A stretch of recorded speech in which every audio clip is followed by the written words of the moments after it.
Hi, everybody. My name is Kelly Crawford. I'm the Public Engagement Coordinator for the Baptist Association. And the Baptist Association, over the past 2 years, has been a partner in a campaign called Consume, which was a campaign really around looking at how to align our consumption habits with God's story. And I'm here with one of the partners of the campaign today, Stuart Sampson from Christians Against Poverty. And Stuart is the head of CAP Money, if any of you have ever heard of that. But in case you haven't, Stuart, would you mind just giving us the lowdown on what CAP Money is?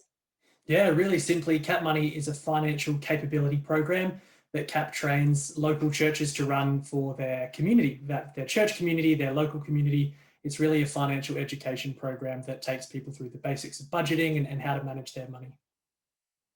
And we're here today talking about CAP Money and the work that Stuart has done and the teams at Christians Against Poverty, what they have done and what they've seen over the course of running that program and some of their other programs. And we're looking at kind of this idea of enslavement to money and the freedom that comes when you don't have to be a slave to money or you don't have to be in a great amount of debt. And so, Stuart, I guess I'm wondering, what are the ways that you've seen people enslaved to money in the work that you do?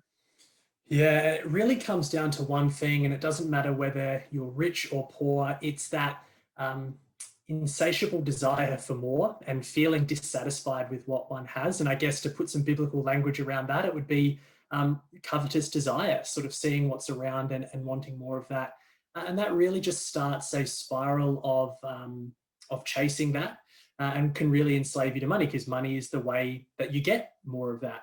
And so believing that these things will satisfy us, even if we would never say that specifically out loud, we might not believe, we might not say money would buy me happiness, but lots of other things we would chase that to satisfy something in ourselves.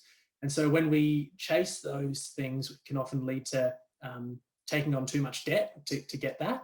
And then when you are overloaded with debt, then you really are quite literally enslaved to money and putting more of your money into your debt than into your budget or whatever else. And so money really then ends up controlling every decision of your life, especially when you're over indebted and struggling to keep up with payments and all that sort of stuff, because it just ends up running everything in your life when you're just never able to stop wanting more. So do you see in people, or do people feel when they come in that they have the power to change themselves? Like, what's kind of bringing people in the door? What are they feeling when they come in? That's a really interesting question, because many people coming in actually don't believe they can change and don't really believe there's another way. They've never really been shown another way or known a different way to live and manage their finances. There's not an alternative. And for most people, they feel like just earning more money is the answer to the problem, because the problem is I don't have enough. The problem is I've got too much debt or whatever. And so earning more money is going to help me get that. And so really people are coming to CAP Money courses for heaps of different reasons, but mostly just because they've been invited. A lot of people aren't actually putting their hands up very, very readily to say, I've got a problem with money or I need to get better at managing it. So normally they're coming along because a friend has personally invited them, or it's been really helpful for someone they know. And they might not be sort of coming saying, I need heaps of help, but actually maybe secretly inside know that they probably need a tune up at least, or just to check in with that. Most people are feeling quite embarrassed or maybe just not smart enough to manage their money. That's for someone else who's better with maths or numbers, and actually thinking that everybody else is doing better than they are when it comes to managing money. So it's only by coming to a course and talking about it with other people that you get the sense of, oh, okay, I'm not in this alone. There are other people that really need to learn the basics as well and are struggling with some of the same sorts of things as me, and I can actually work through some of this stuff, and there is an alternative way. So it's interesting. A lot of people aren't coming looking to change, but really find that in a community of people that are willing to be a little bit vulnerable and talk about money, that they find that they can. And I think that's the real problem there, is that people don't feel like they can talk about money. It's a very private thing that we don't like to share with one another. So we feel quite lonely and isolated in our ever wanting more But if we could normalize the topic of conversation that is managing finance, I think people would be in a lot better place for it. That's really interesting. And I'm going to skip ahead in one of my questions because it surprises me that people don't actually believe that they can change, and that, they think that it might be beyond them, or it's for somebody else who's better with money or better with numbers and stuff. So I guess it's an interesting idea, this idea of a budget. In terms of, is it a budget like a list of doctrines that you adhere to, or is it something more than that? Yeah, and this is one of the first things we'll actually do in a Cap Money course, is try to demystify what that word means, because a lot of people hear the word budget and they just go like, no, not for me. That sounds too hard or too scary, or I've never used an Excel spreadsheet, so what's that? It feels like it's going to be something to do with that.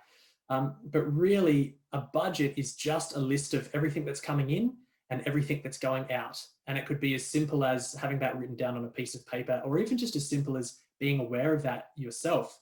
But the reality is most people don't know how much is coming in and don't know where all their money is going out.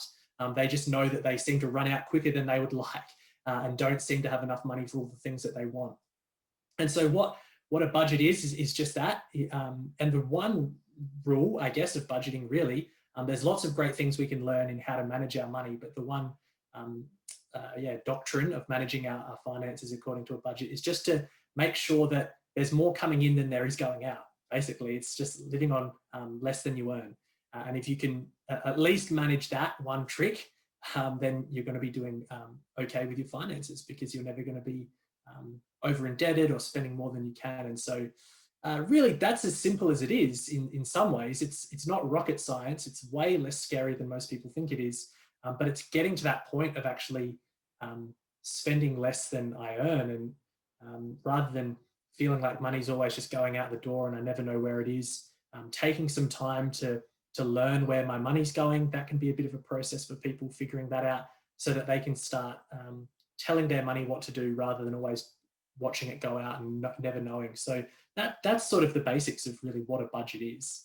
And so does the power come from the budget, or does it come from this other kind of maybe transformation that happens in the person when that whole process is demystified? I love this idea potentially that someone walks away from one of your course feeling empowered and feeling in control again, rather than being controlled. So is it the budget, or is the budget a tool to a transformation?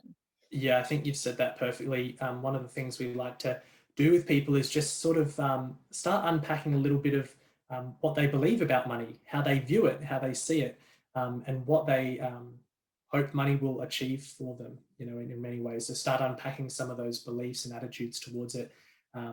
Because, writing down a list of where your money's going and trying to sort of cut back some of the different spending areas of your life is all really great on paper, but it's when you're sort of day to day in that lived experience and just want that thing now, it just gets forgotten. And so if you don't believe that, if it's not connected to your attitudes and beliefs and values, then it's really meaningless. And that's why people do need a transformation, because I think we live in a world that tells us one story about money, that money can achieve certain things for us.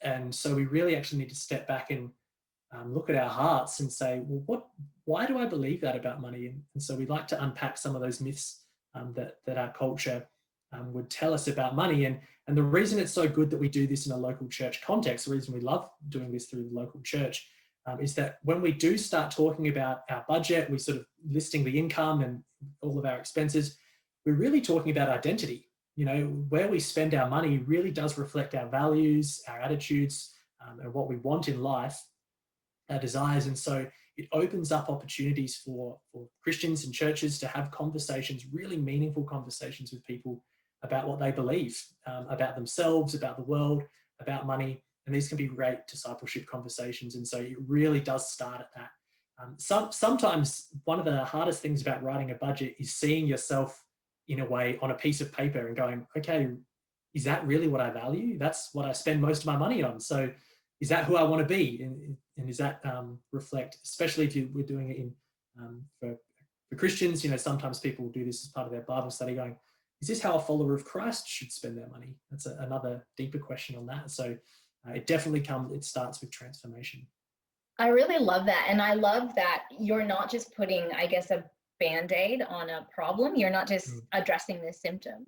In a sense, you're saying, well, what would it look like to replace one set of beliefs and constructs around a person's identity with something else, mm, and something else that provides a bit of freedom for people and a bit of, mm, a sense of control over the choices that they're making with their money. And I guess in Consume, we've been talking a bit about this idea of being enslaved to the things of this world versus being freed through salvation into something other, into mm. something else that God has for us.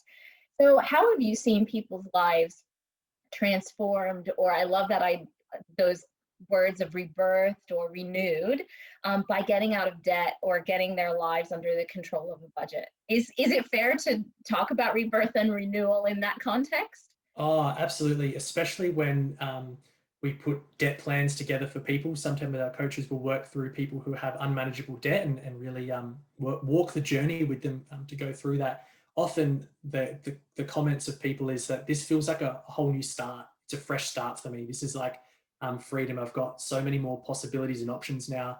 I'm not always waiting for a call from a creditor or not dreading seeing all my money go towards this debt. And so it really is like a new lease on life for many people who especially get out of a big debt burden.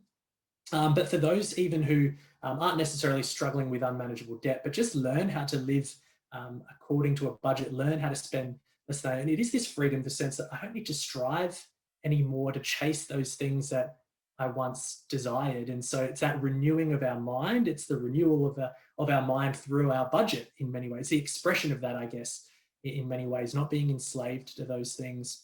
And so people really see that there's a new way to live. So again, it feels like a new start. It feels like a fresh start to be able to say, oh, wow, there's another story here that's at play where money isn't the ultimate value. In fact, in talking about the biblical story of money, even we start that God is a generous God who gives us money to steward well, but ultimately it's all His, and so to actually be able to unpack some of those beliefs and say, wow, that's a freedom that I didn't know before, and so to be a bit more open-handed and feel like I can be content because I have riches that are greater than that. Of course, it's a course that's for everyone, the general public, and so we'll sometimes go into a lot more depth of those topics than others, but no matter who you are or what walk of life you come from, just trying to unpack what your own beliefs and attitudes are so that you can start aligning your budget with what you really believe and see as valuable in life is a really significant part of the course. Stuart, I'm gonna end on a quote from you, which I thought was so good. I don't need to strive anymore to chase the things I once desired.